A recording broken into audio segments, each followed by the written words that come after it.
Hello everybody, I am Hoarder Gamer, and this is Hoarder's Comic Flex. I hope you had a delightful week.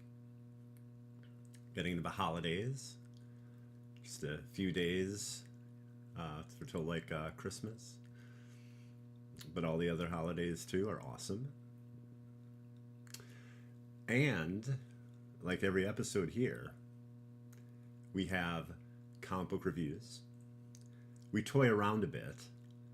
There's also sometimes like video game news. By sometimes I mean almost always. And then, we end with a review. So it's like we kind of had like a bookend thing, one review, another review. And it's just sort of how it goes. So to give you an idea, today we're actually going to have quite a bit of video game news. And there's been a lot of it. Been a lot of recent video game news, and we're going to definitely talk about leaks in detail, so get ready for a very juicy episode. Okay, by the end of this episode, you're gonna know more about leaks than you've ever wanted to. I guarantee it. Okay, first up, we have our first review of the day, Animal Pound number 1 by Tom King and Peter Gross. And basically, it's taking that quote from Ghostbusters, dogs and cats living together, mass hysteria, and actually making that a story. So it's an Animal Pound, rabbits, dogs, and cats. And one of the elder dogs passes away, but before he does, he's put down, sadly. Before that happens, he gives all this information to a young kitten and, basically says about the differences between dogs and cats. And it's really wild. The writing is really good in this, and Tom King is a very good writer, so that shouldn't surprise everybody. But he's puts himself in the place of a cat or a dog and thinks about everything in this interesting, poetic way. And it's really well done. But it's poetic, yet it's also simple. It doesn't come off as pretentious. It's really neat. So this dog basically tells, the cat. And then years later, it seems like nothing happened, and everything's just going on at the pound. The kitten is now a cat. And that's not true. The kitten and the other cats have scratched the walls so they're thinner, so they can communicate. They have an agreement, an arrangement with the dogs, and it's all about that they are going to be free. And it's this really well done book. If I were to guess, I'm going to guess 6 issues. But I really like it. Is this the episode all about Kang? No. Actually, I think this will be Kangless, like the MCU from now on.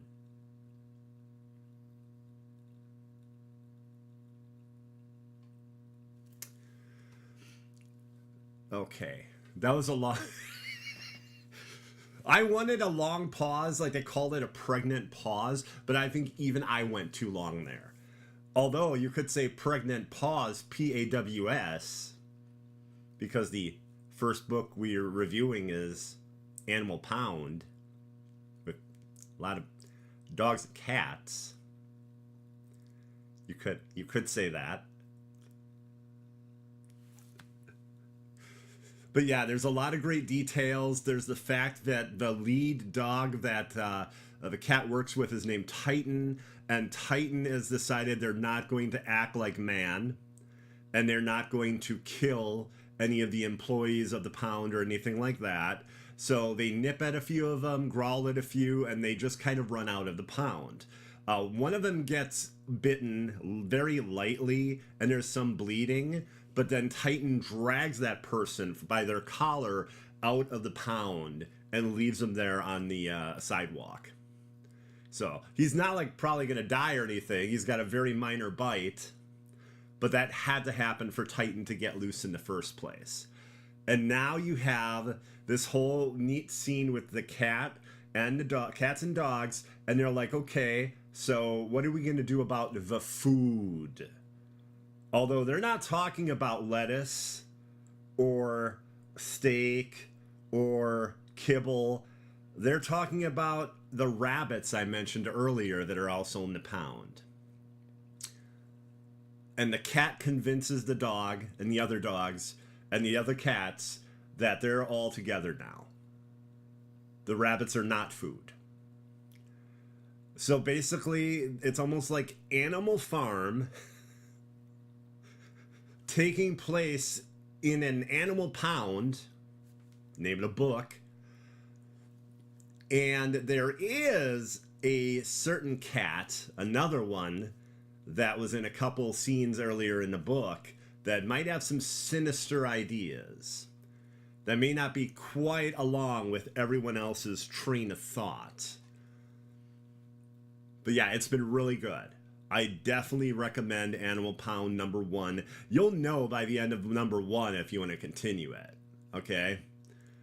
It's a very interesting way of writing. Again, it puts you in the mindset of a dog and a cat, which I've not really seen before. You know, Animal Farm, that would be like the only thing. Like, usually not this well. This type of story is not handled quite this well. Okay, everybody. Now it is time for insane and wild gaming news. Okay? First up, probably heard everybody, Rocksteady suffered some huge leaks this week. Also Insomniac. Insomniac going so far as to reveal everything. Plot points, future games, investor information. Just ridiculous. And even the most egregious, proprietary personal information, PPI. Okay? But now we are going to delve into leaks. And like I said, by the time this episode is over, you're going to know more about leaks than you have ever wanted to. So I hope you're as excited as I am. Let's start. Okay, here we go. Here we go, everybody.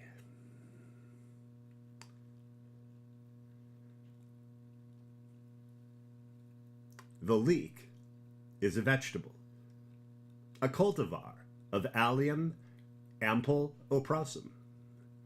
The broadleaf wild leek, the edible part of the plant, is a bundle of leaf sheaves that is sometimes erroneously called a stem or stalk. The genus Allium also contains the onion, garlic, shallot, scallion, and chive, and Chinese onion. 3 closely related vegetables, elephant garlic, currat, and Persian leek, or tare, are also cultivars of A. Ample-oprosum, although different in their uses in food.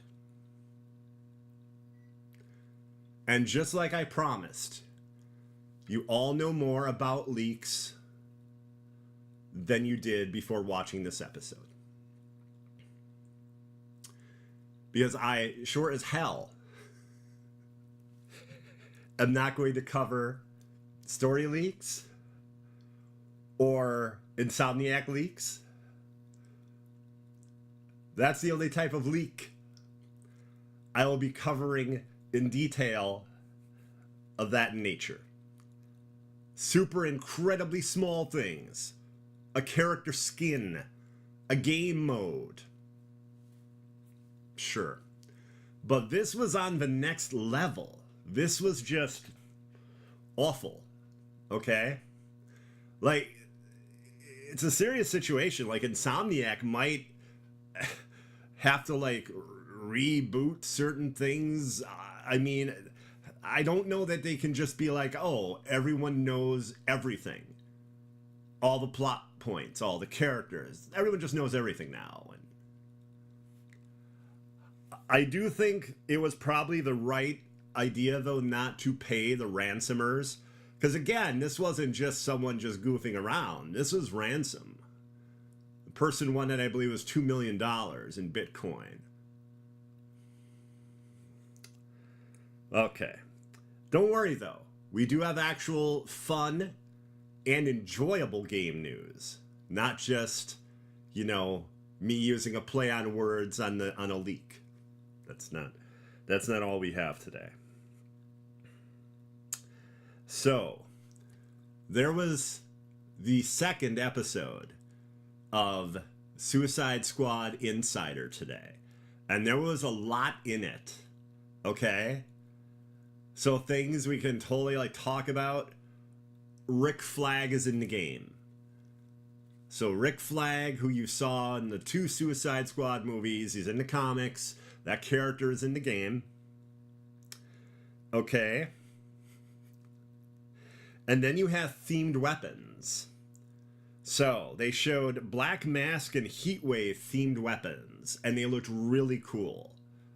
So I'm looking forward to checking out the different themes, the different villains that they're going to have for different weapons. I think that's going to be awesome.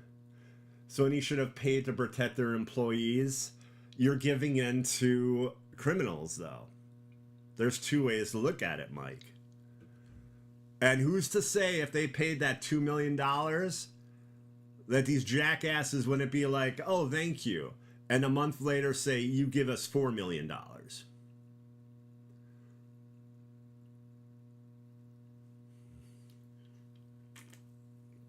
There's no honor among thieves. There's no perfect way to handle this. It's not Taken. You can't send Mr. Mills with his particular set of skills, you know, to take care of things. That's not how reality works. So it was a terrible situation and no simple answers, you know. One huge surprise, which I will say a jackass ruined for me with a single picture on a subreddit this weekend. Lil Ivy. A tween or teen version of Poison Ivy. As Deadshot says, a middle schooler. Terrorist.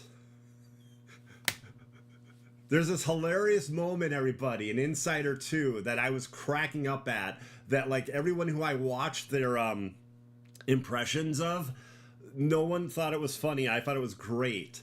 Where Waller, he's basically Deadshot communicates with Waller, very quickly says like 2 sentences. The second one is, found Ivy. She is a middle school eco-terrorist. Out. So that was it. That was like all he says. That's all he says. And I'm like...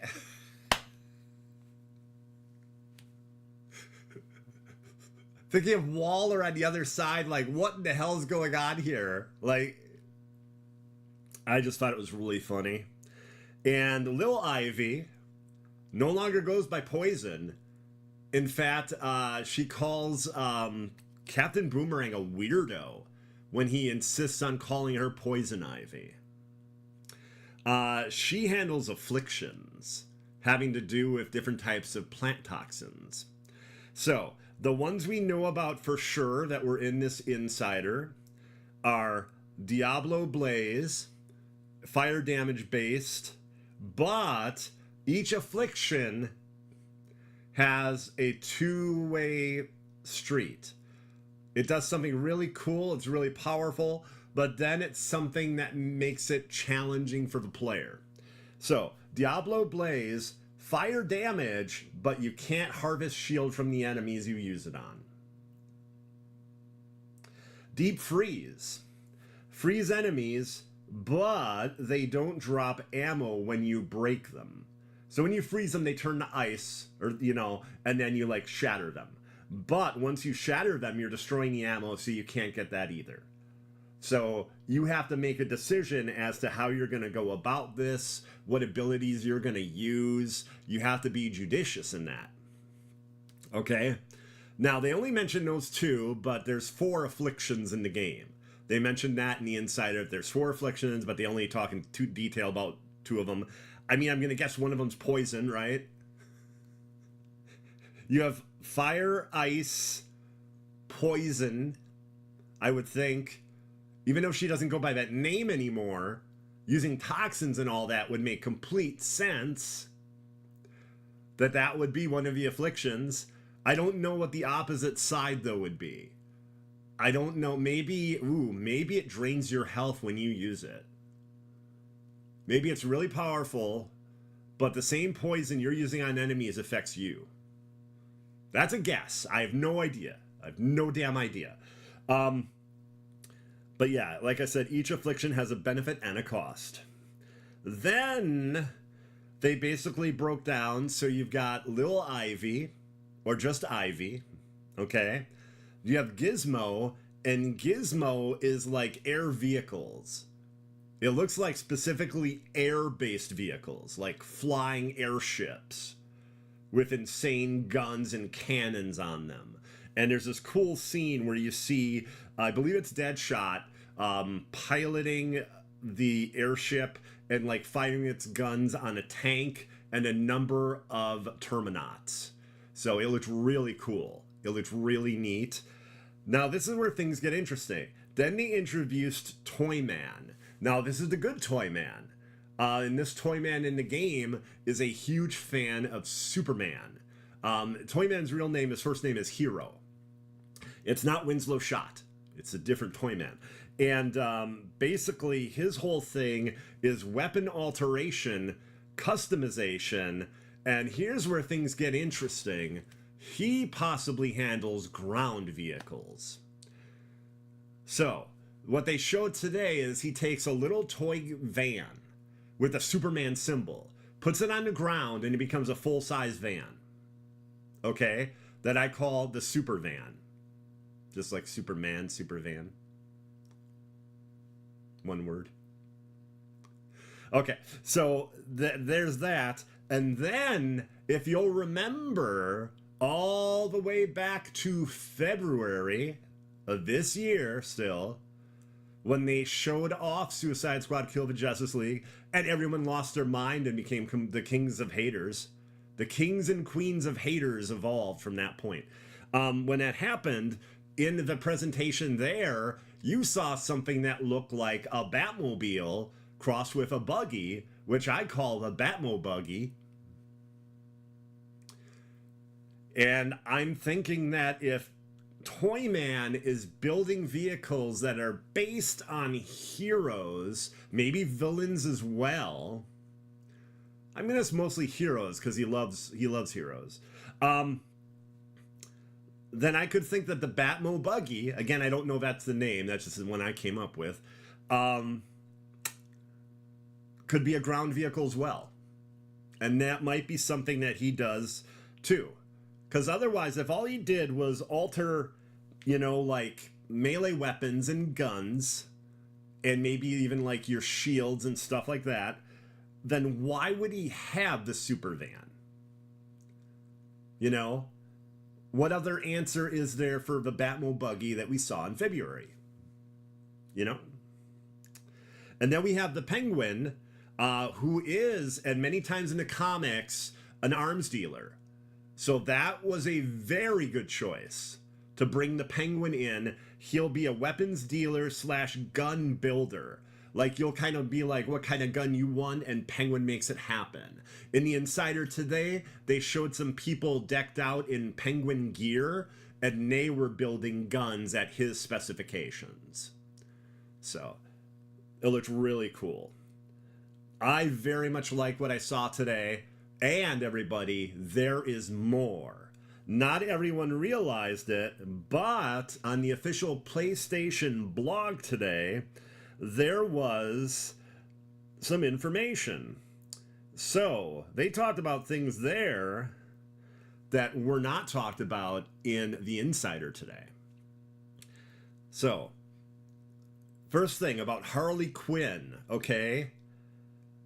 She has something called the Bang Grenade, okay? And the Bang has like 3 A's, 3 N's. You know, it looks crazy when it's written out. Big exclamation point at the end.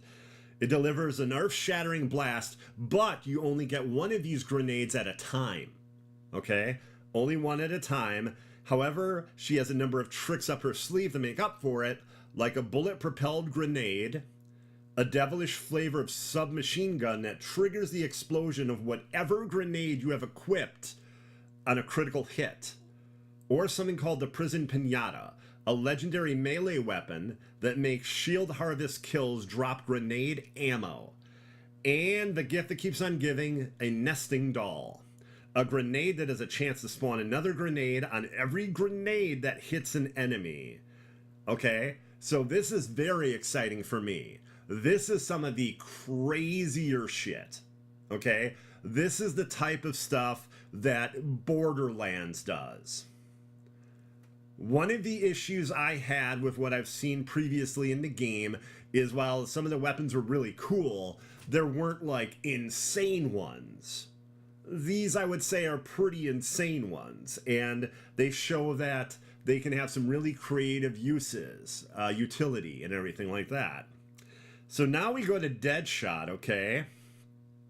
And he has something called the Cooler, a sniper rifle that freezes enemies with a critical hit, leaving them locked in place for the rest of the squad to attack, okay? And if you want to amp up your lethality, the Paint Bomb grenade increases critical damage against every enemy hit. If you need to send your damage sky high, the Shooting Star modification for the jetpack doubles critical damage after being airborne for 5 seconds. Now that's going to be interesting, especially in the beginning, because I'm going to guess that it's going to be difficult to maintain, you know, how long you are in the air for a long period of time, you know? Just like the Arkham Knight and Arkham City, you probably have to build that up. So I'm guessing that, like, yeah, you might be able to pull that off, but you're going to have to be super careful and you won't have much time to spare beyond it, you know? So I think it's going to definitely be a skill thing. Okay, now we have Captain Boomerang, okay?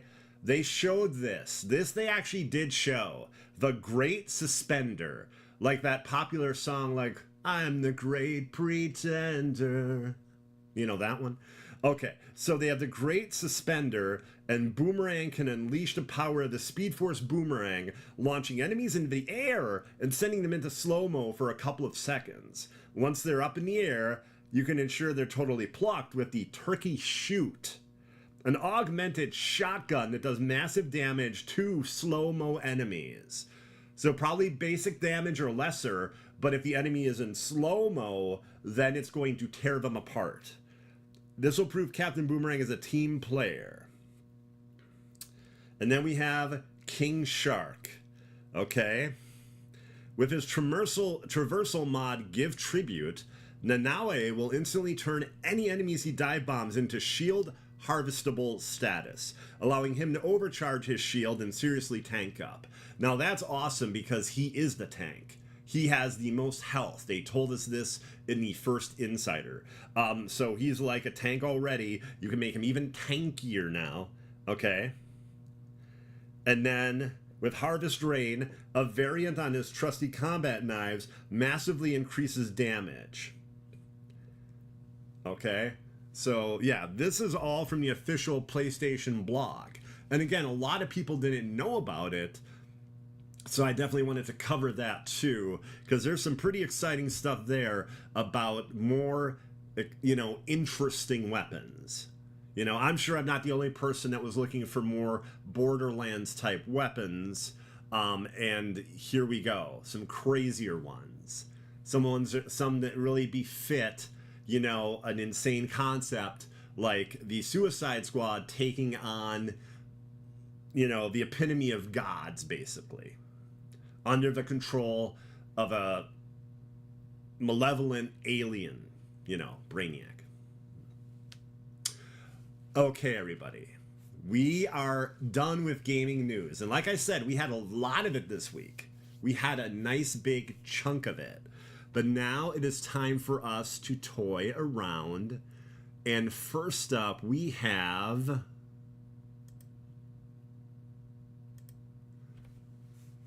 Hand Job Joker. What else could he be called when he comes with 4 pairs of hands? 5 if you count the ones that are on the figure. No guns, no smiling fish, no cane, a hat, but unfortunately it looks like you cannot remove the hat, so that's a little disappointing to me. Sadly, though, it's a beautiful sculpt. Like, the figure itself looks really good, and the paint job looks really good. So, like, it's not a bad figure. It's just disappointing as to what accessories it came with. Just hands. A whole mess of hands. Next up we have... I don't really have a clever name for him. He at least comes with a cane. Okay? And very rarely with a Riddler figure does the hat come off. So, I'm not going to be too angry there. I don't know if I've seen a Riddler with a removable hat. But anyway, you get 2 pairs of hands, a more reasonable amount. And you get a cane. And he looks a lot like the animated Riddler. Like, that's, again, a really good sculpt, really good paint job. These are really nice figures. There's also a Commissioner Gordon. And there's a Batman, and it's specifically an episode-based one from the episode Blind as a Bat, where he has to have this, like, altered version of the cowl where he's got red eyes and there's, like, a hose, like, I think connected to a computer or something. I think for, like, a diagnostic of the cowl or something. It's specific to the episode Blind as a Bat. So, that's wild. If they do more of those... If they're like, here's Batman from this episode. Here's Batman from this episode. Oh, say hello to Joker from this episode. Although everyone, I think, would want Christmas with the Joker, with the Christmas Joker and Christmas Harley. I think everyone would probably want that. Like, that, to me, makes complete sense. Maybe next holiday. You know, maybe if we're lucky, we'll get that next holiday. Okay. And finally, someone has a birthday, 50 years old. He's short, has a wild hairdo, a temper, and blades attached to his skeleton. It's Wolverine, everybody. It's Wolverine. Wolverine 50th anniversary. So there's 2 box sets that are available. Now, you'll definitely want to see if these are still available. Here's the issue. My show is Wednesdays. Last week, that was the 13th. This was announced on the 15th. So, anyway, we have Lilandra, okay, of the Shi'ar Empire. And we have, get this, everybody. We have a Wolverine Brood. I call him Broodverine. Broodverine. Not amazing actor and singer Ben Vereen, but the mix of Wolverine and the alien called the Brood. The Broodverine. Doom, it's great to see you. How you doing?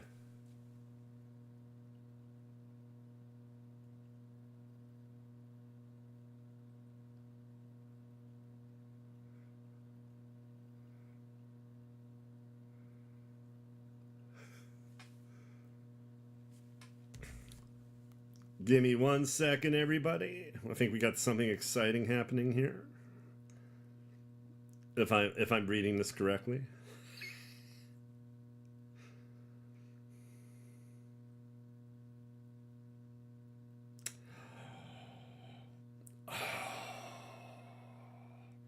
Three.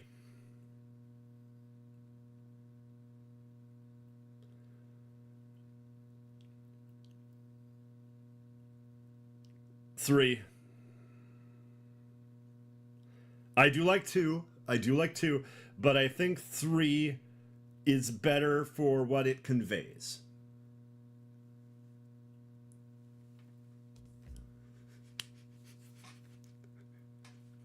In the words of River Song from Doctor Who, spoilers.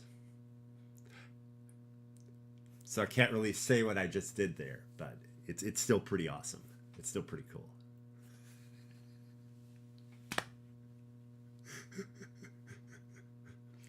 And so we have Brood Vereen and Lilandra, and next to them we have Cowboy Wolverine and Sabretooth. Two really cool box sets. I think each one is like $60. And I believe the pre-orders are still available through most retailers. But again, they announced this with pre-orders going live, like, I think on the... Oh, sorry. They announced it on the 14th, the day after this show last week. Then pre-orders went live for both of these, I believe, on Friday. So a day after that. So, this is the first I've been able to show it and talk about it. Wolverine 50. Okay. And everybody, we are done toying around for the week. Now is the point where we look into the future of comic books, into the crystal ball of comic books, all the way to 1 week from today.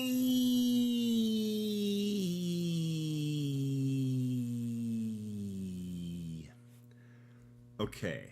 And first up, we have... Let's see, what order do I want to do these? Here we go, let's go with this one. Dracula. Dracula issue 3. James Tynion IV, my good man, has written this take on Dracula, the Bram Stoker novel that became the Universal Pictures movie.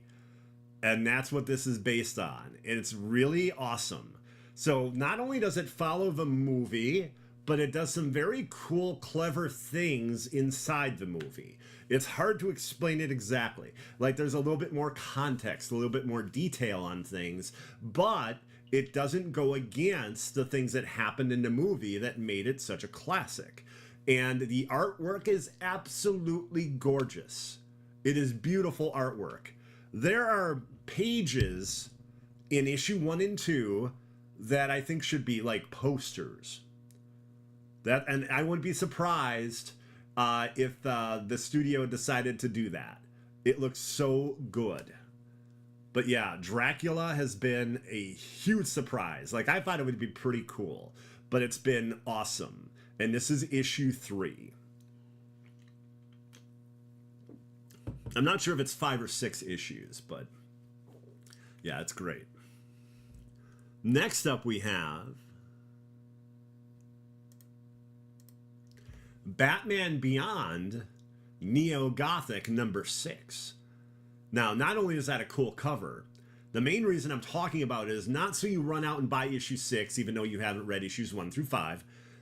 This is by Lansing and Kelly. Again, 2 of the best comic book writers currently. They're a writing duo. They've done a ton of books. They also did the prequel series to this, Batman Beyond Neo. Keep in mind, this is Batman Beyond Neo-Gothic. The reason I'm showing this is to let you know, hey, Batman Beyond Neo has a trade that's available. So if you know someone that loves like Batman Beyond, I want to say it's going to be between 15 and 20 bucks, real affordable. Great, stocking stuffer. Great holiday gift for someone who likes Batman Beyond. And I'm also letting you know that, I don't know, 2 to 3 months from now, probably, something around that, they'll do a trade of this as well. So as good as this is, I don't recommend running out and buying issue 6. If you're interested in it, I would get Neo now, you know, or give one as a gift. And then Neo Gothic again, the way DC does things, probably about 2, 3, maybe even 4 months at the most till you get a Neo Gothic trade. Next up, we have a bit of carnage.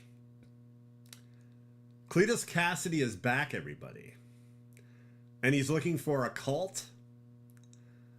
And obviously, just that information alone should be pretty scary. So this is issue 2. This is a great jumping on point for Carnage. And it's a very big difference between Ram V's take on the character and L. Ewing's take on the character. It's very good. It's very good. Actually, I apologize. I want to say the actual Carnage book itself was Ram V, but it was L. Ewing and Ram V doing Venom. Okay. But yeah, Carnage 1 was great. And Flash Thompson's in it. So I'm sure we'll get more Flash in this one. But yeah, it's creepy. It's crazy. It's Carnage.